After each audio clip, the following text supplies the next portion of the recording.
कृपया चैनल को सब्सक्राइब करें। धन्यवाद। अनंत चतुर्दशी के पावन पर्व पर आओ करें श्री हरि को नमन। हर कोई हो स्नेह से बंधा, तन मन को कर दे भक्ति में अर्पण।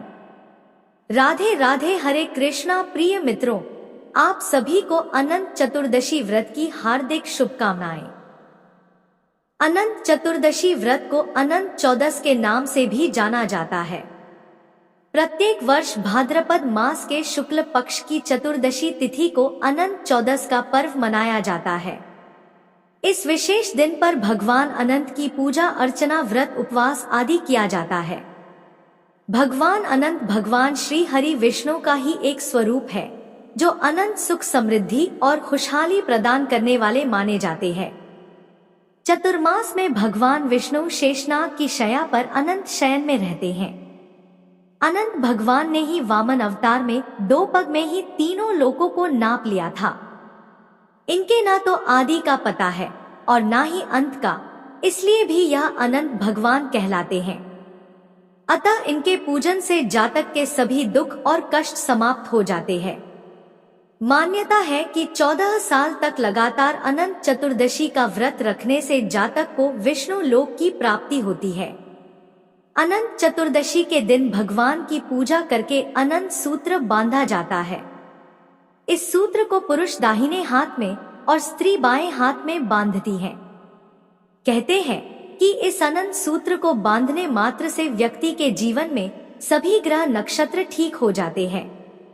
तो चलिए मित्रों, भगवान श्री हरि विष्णु और माता लक्ष्मी के चरण कमलों का ध्यान करते हुए सुनते हैं अनंत चतुर्दशी की अनंत फल देने वाली कथा।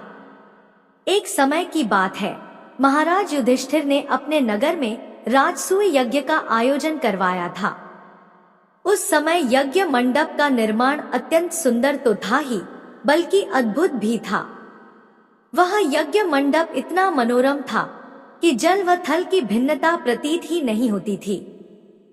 जल में स्थल तथा स्थल में जल की भांति आभास प्रतीत होता था। बहुत सावधानी करने पर भी कई ज्ञानी व्यक्ति उस अद्भुत मंडप में धोखा खा चुके थे। एक बार कहीं से टहलते टहलते दुर्योधन भी उस यज्ञ मंडप में आ गया और एक तालाब को स्थल समझकर उसमें पैर रखा तो गिर गया। द्रौपदी ने यह देखकर अंधों की संतान अंधी कहकर उनका उपहास किया और इससे दुर्योधन अत्यंत ही चिढ़ गया। यह बात उसके हृदय में बाण समान चुभने लगी थी और उसके मन में घातक द्वेष उत्पन्न हो चुका था। अब उसने अपने मन में पांडवों से बदला लेने का निश्चय कर लिया था।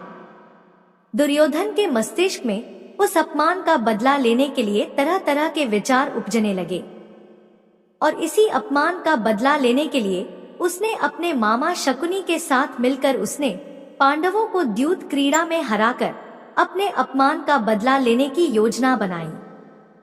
छल पूर्वक उसने पांडवों को जुए में पराजित कर दिया और पराजित होने पर प्रतिज्ञानुसार पांडवों को अपना राजपाट छोड़कर 12 वर्ष के लिए वनवास भोगना पड़ा। वन में रहते हुए पांडव अनेक तरह के कष्ट सहते रहे। एक दिन भगवान कृष्ण जब उनसे मिलने आए, तब युधिष्ठिर ने उनसे अपना सारा दुख कष्ट बताया और इस दुख को दूर करने का उपाय पूछा। तब श्री कृष्ण ने कहा, हे युधिष्ठिर, तुम विधिपूर्वक अनंत भगवान का व्रत करो। इससे तुम्हारा सारा संकट दूर हो जाएगा और तुम्हारा खोया राज्य पुनः प्राप्त हो जाएगा। इस संदर्भ में श्री कृष्ण ने उन्हें एक कथा सुनाई कि प्राचीन काल में सुमंत नाम का एक नेक तपस्वी ब्राह्मण हुआ करता था और उसकी पत्नी का नाम दीक्षा था। उसकी एक परम सुंदरी, धर्मपरायण तथा ज्योतिर्मयी कन्या थी, जिसका नाम सुशीला था। सुशीला जब बड़ी हुई तो उसकी माता दीक्षा की मृत्यु हो गई। पत्नी के मरने के बाद सुमंत ने कर्कशा नामक स्त्री से दूसरा विवाह कर लिया। सुशीला की पुत्री का विवाह ब्राह्मण सुमंत ने कौंडिन्य ऋषि के साथ संपन्न कर दिया। विदाई के समय में कुछ देने की बात पर कर्कशा ने दामाद को कुछ ईंटें और पत्थरों के टुकड़े बांध कर दे दिए। इन सब बातों से कौंडिन्य ऋषि दुखी होकर अपनी पत्नी को लेकर अपने आश्रम की ओर चल दिए, परंतु रास्ते में ही रात हो गई। वे दोनों नदी तट पर ही संध्या के समय विश्राम करने लगे। अचानक से सुशीला ने देखा कि वहां पर बहुत सी स्त्रियां सुंदर वस्त्र धारण किए हुए किसी देवता की पूजा पर रही थी। सुशीला के पूछने पर उन्होंने विधिपूर्वक अनंत व्रत की महत्ता बताई। सुशीला ने वहीं उस व्रत का अनुष्ठान किया और 14 गांठों वाला डोरा हाथ में बांधकर ऋषि कौंडिन्य के पास आ गई। इसके फलस्वरूप थोड़े ही दिनों में उसका घर धन धान्य से पूर्ण हो गया। एक दिन कौंडिन्य मुनि की दृष्टि अपनी पत्नी के बाएं हाथ में बंधे अनंत सूत्र पर पड़ी। उस सूत्र को देखकर वह भ्रमित हो गए और उन्होंने अपनी पत्नी से पूछा, क्या तुमने मुझे वश में करने के लिए यह सूत्र बांधा है?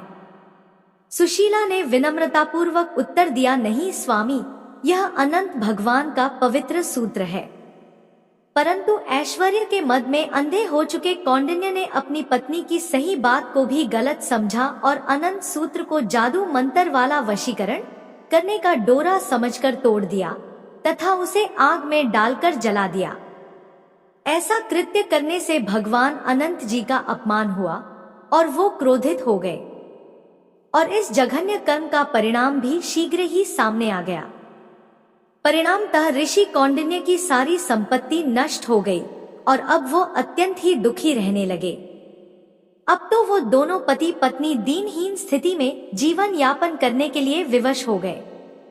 जब ऋषि कौंडिन्य कुछ समझ नहीं आया तो उन्होंने अपनी पत्नी से इस दरिद्रता का कारण जानना चाहा।